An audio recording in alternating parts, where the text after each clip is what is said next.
A new change in Missouri means sex offenders no longer have to put out no trick-or-treating signs this Halloween. I'm Samantha Walker, and I'll have that story coming up. Plus, construction wraps up on Pittsburgh's Block 22 project, but have businesses in the area recovered? And why emergency crews staged a disaster response simulation at Joplin's Regional Airport. The 4 states' most watched news starts now. Parents might want to know about a change in Missouri's Halloween restrictions for sex offenders. This is KOAM News at 6. I'm Dow Quick. A recent court ruling in Missouri means registered sex offenders are no longer required to put out signs on Halloween. The change has some parents concerned. KOAM Samantha Walker has more on what the change means and what families can do to stay safe while trick-or-treating. Since 2008, registered sex offenders in Missouri were required to post a sign stating "No candy or treats at this residence." But earlier this month, a U.S. district judge ruled that the sign requirement violated the First Amendment by forcing, quote, compelled speech. Missouri State Attorney General Andrew Bailey announced on social media that he plans to appeal the decision, saying he wants, quote, Missouri to be the safest state in the nation for children. That includes on Halloween. End quote. According to the Jasper County Sheriff's Office, there are still other requirements the roughly 370 sex offenders in the county will be expected to follow this year. Avoid Halloween-related activity, remain inside from 5 p.m. to 10:30 p.m., and leave all outside residential lights during the evening hours of 5 p.m. is still required for certain offenders. We go door to door and make sure that certain offenders are doing what is required of them. Some Missouri parents are concerned about the change because it's one less protection before their children knock. Predators every day are looking for opportunities and for just potential victims. It could be that a child is, someone in their neighborhood trick-or-treating at their house, and they've been able to identify them as someone that they're interested in. Bishop is passionate about protecting children, running a Facebook group with more than 10,000 followers focused on exposing child predators. She suggests for families concerned about going door to door this year to consider attending community activities like trunk or treats instead. Sergeant Katie says that for those wanting to have a more traditional trick-or-treat experience, the Sheriff's Department has resources to help families see where safer areas may be. There's a link for sex offender information and a mapping system provided by the Missouri Highway Patrol website. And in this link, they can check neighborhoods or certain addresses to see if a sex offender lives there or not. He urges families to keep safety in mind this Halloween. Reporting in Jasper County, Samantha Walker, KOAM News. Jasper County Sheriff's Office wants to remind trick-or-treaters that they should go out only with a trusted adult. They also say kids should not go into the home of anyone they don't know. Warm weather continues. Let's check in with Chief Meteorologist Doug Heddy. Yeah, it turned out to be a great Wednesday for us today. Quite a bit of sunshine, a little windy out there, but temperatures fantastic, near 80 for high. 77 in Joplin. Pittsburgh is sitting at 74. Cooler in our northern counties, about a 10-degree spread due to a cold front that rolled through earlier this morning. So it's been breezy today. The winds are going to start to diminish at least a little bit as we go through the evening into the overnight hours for us tonight. Through the evening, 70s, 60s. I think most of us will bottom out 58 to about 60 degrees later on tonight. We have clear skies. We do have a few little clouds picking up in central parts of Oklahoma, and there's a very weak little wave that's going to increase our clouds late tonight after midnight, and you can see a few spotty little tiny showers kind of pushing through late tonight into tomorrow morning. We're going to be talking more about this here in just a bit. Catch you soon. The scaffolding along Block 22 in Pittsburgh has been removed. Part of the area was under construction due to falling cement. Now that it's improved, it makes it more convenient for businesses and their customers to get around. And while business owners say they're happy with final product, some are concerned about a drop in revenue they faced during the process. All the events, the art walks and all that, we definitely took a major hit during the art walk, which is crazy because we're part of the council for the art walk, and we're used to seeing quite a uptick in business that night. Some Pitt State students say they're happy they can now park closer to their living spaces. The organization One Joplin hosted a poverty simulation today. It gave anyone who wanted it the opportunity to experience a simulated month of living in a low-income situation. In the simulation, every 15 minutes represented a week of living in poverty. The participants were given a family situation, and based on that, they had to navigate everyday life, like budgeting for groceries and transportation. To offer some empathy in that, to realize that someone who is working really hard may be facing childcare challenges, or they may be having transportation challenges. And so really just taking a step back to make sure we're not penalizing people for being poor. More than 80 people participated today, and going forward, organizers hope to make it an annual event. Joplin Regional Airport today held a full-scale emergency response exercise. The event simulated a real-life emergency and lasted several hours. Event organizers say the training puts them on the same level of safety as a bigger metropolitan airport. We're trying to maintain that, you feel just as safe flying in here as you do LAX. Like I said, because we're held to the same standards of them.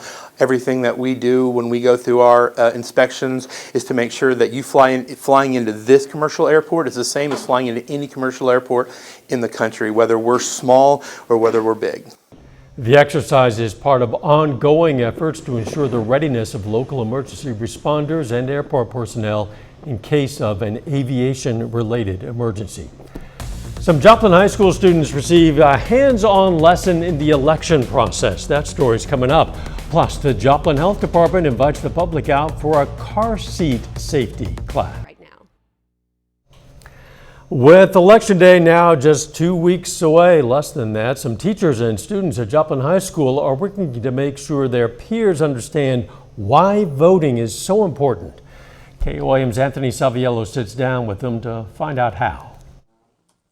Trying to learn about the U.S. government can be a challenge. Sometimes we face students who just don't know very much about our government and government systems. Joplin social studies teacher Andrew Seavey acknowledges the difficulties that come with teaching students about politics. The Electoral College can be a challenge to understand in and of itself, so teaching that is challenging. So I have a map on my wall that shows the electoral votes for each state.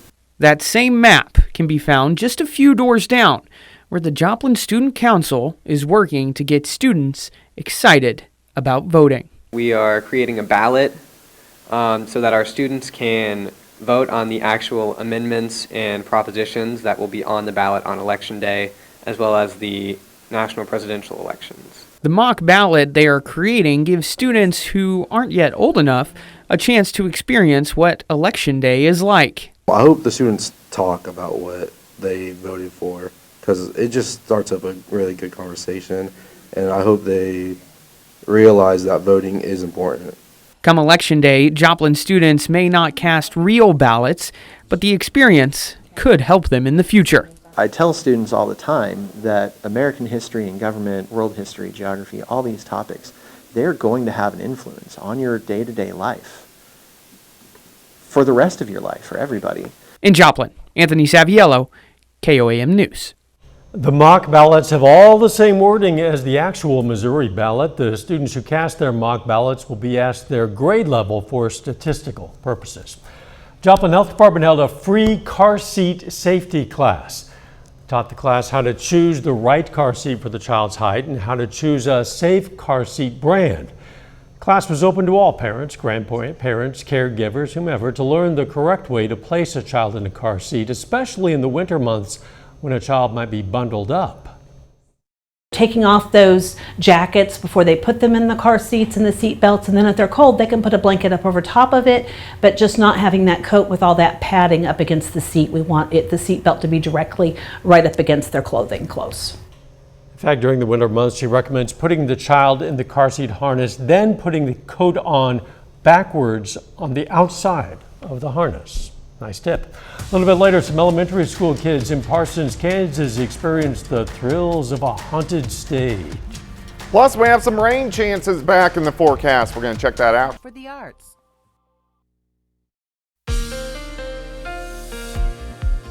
Well, definitely turned out to be a nice Wednesday for us today. Quite a bit of sunshine, a little bit on the breezy side. We had those northeasterly winds all day long, kind of ushering in a little bit cooler air. Now, you got to look at it in respect to, we had record highs yesterday. So we're about 10 degrees cooler, but still about 10 degrees above where we should be for this time of the year. Nice shot. Cornell Arts and Entertainment Complex, of course, downtown Joplin. About a 10-degree spread. So we got lower 70s, northern counties, lower 80s in our southern counties. That kind of stiff northeasterly wind, but it looks good. Here's 7th. Here's range line 77. East northeasterly winds at about 10 miles per hour. Now the winds will diminish a little bit as we go through the overnight hours, but then they're going to pick back up again tomorrow, switching out the south ahead of our next cold front that's going to roll in tomorrow night. So it's going to be kind of breezy. We're going to have winds gusting 25, 30, maybe upwards to 35 miles per hour at times on Thursday. Then a cold front sinks back through as we go into the daytime hours on Friday. So windy, not extremely windy, but kind of a trash can knocked over type of situation. But check this out. We do at least have small chances for rain. A few isolated showers rolling in late tonight into tomorrow morning, then dry. And then our cold front rolls in tomorrow night, which will give us some scattered showers, maybe a few thunderstorms as we go into Thursday night and Friday morning. All right, let's go outside. Pretty much clear skies. Not a whole bunch is going on here. And it looks like we are going to see clear skies over the next several hours. But we do have this weak little wave out to our west. That will increase clouds. This is going to be after midnight. And underneath those clouds, we'll have a few scattered showers that start to pop up. Here's 5:30 in the morning, so late tonight into tomorrow morning. A couple random showers. These push east, and then we look pretty good during the afternoon, but it does heat up. It's going to be windy. We'll have those south winds, and temperatures will press near 90 in a lot of spots, which of course would be record highs. For us tomorrow night, here comes our next front.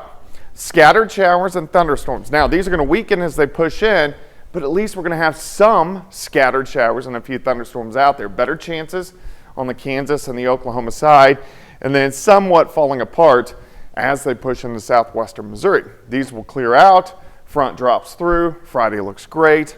High temps mainly into the mid to upper 70s by the time we get into Friday afternoon. So a random shower in the morning, 62, 80 by noon. High temp 87, which is up there. Let's jump into Friday night. 4-state, Friday night, high school football, perfect weather for football. We're going to be dropping back through the 60s, looking pretty good.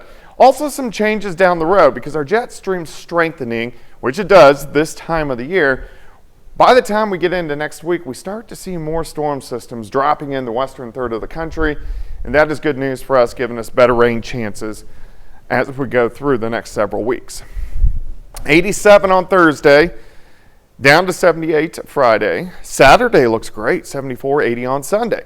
Lower 80s early next week, and then chances for rain the second half of next week, of course, next Thursday, Halloween, and we do have a chance that we could get some scattered showers on Halloween. A lot of families are looking at those rain chances on Halloween specifically and wondering if they should make some adjustments to their costumes or plans. We'll keep our eyes on it. Thanks, Doug. Still ahead, Colgan Girls Golf brings home a state championship, and the Chiefs add a new weapon to their wide receiver core. John Dales has those stories and more.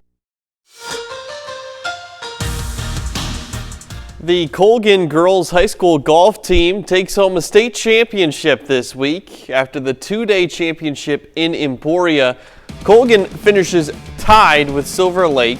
The two of them each have exactly 718 team strokes.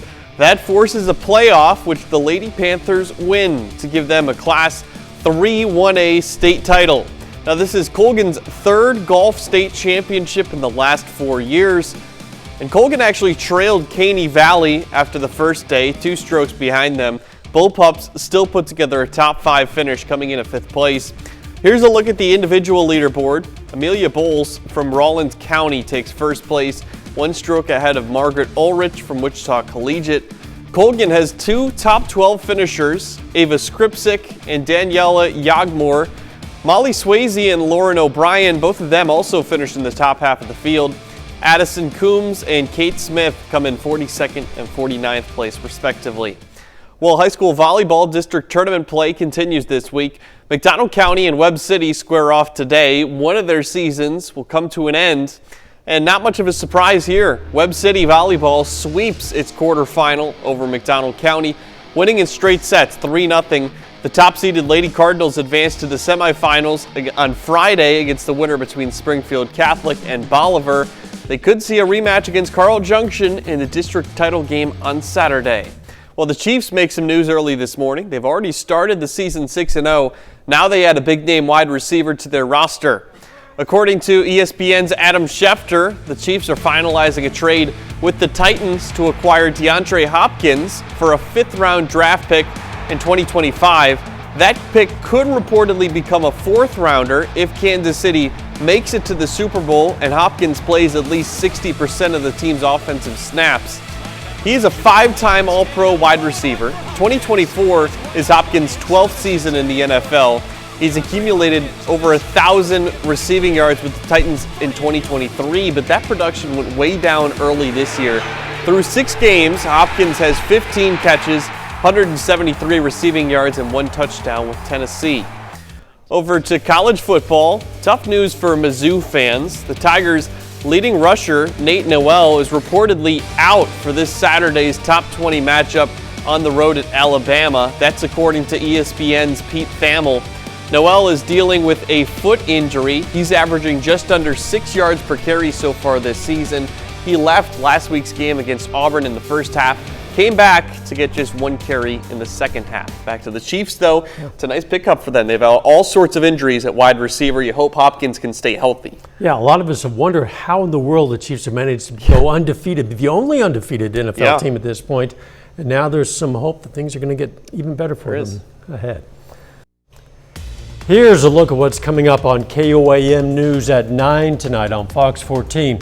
Southwest Missouri sees an increase in burn bans. We're going to look at how they're enforced.